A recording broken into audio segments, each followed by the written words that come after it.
Joined by Frankie Corrado. Frankie, the Oilers sound confident. Dylan Holloway even said, and I quote now, "We can be the best team if we play our best game," end quote. What's your take on that kind of a comment? False bravado by a player who's worried his team is in trouble? Or do you think the Oilers really do believe they're the better team and that they just haven't shown it yet?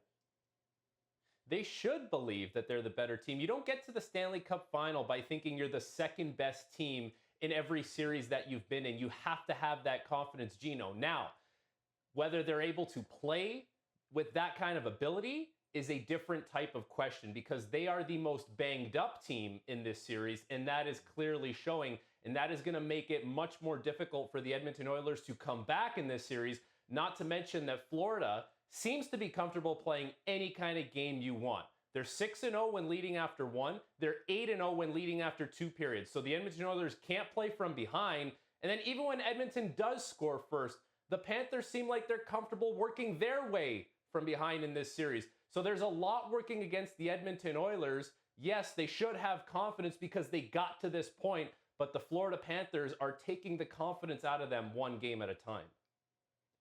And they should feel a little more confident because they're on home ice. Draisaitl said, "I think it's going to be special being at home, but we got to give the fans a reason for it to be special." Frankie, how much of a factor do you see it being for the Oilers to have home ice advantage and the last change that comes with it tonight?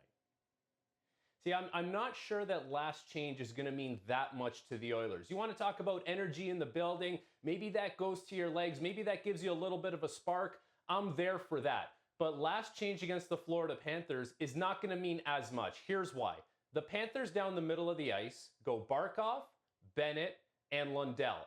Now, if we're going to categorize those centermen as far as how good they are defensively, we would go best in the world, excellent, and very good. So there's not a massive discrepancy between those three centermen. So even if you do lose a matchup and you're Florida and you get Bennett out there or Lundell is out there against Connor McDavid, you don't feel like you're in that much trouble. Where maybe the biggest discrepancy is going to lie is on the back end. If Forsling and Ekblad can't get out there, then there's a bigger discrepancy from your first pair to your second and your third.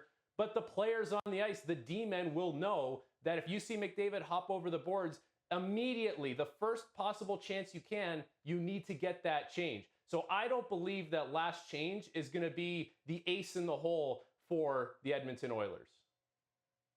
Speaking of home ice, the Oilers are 6-3 at home in these playoffs. That's the good news. But Frankie, the bad news, the Panthers are even better on the road. They're 6-2 away from home in these playoffs.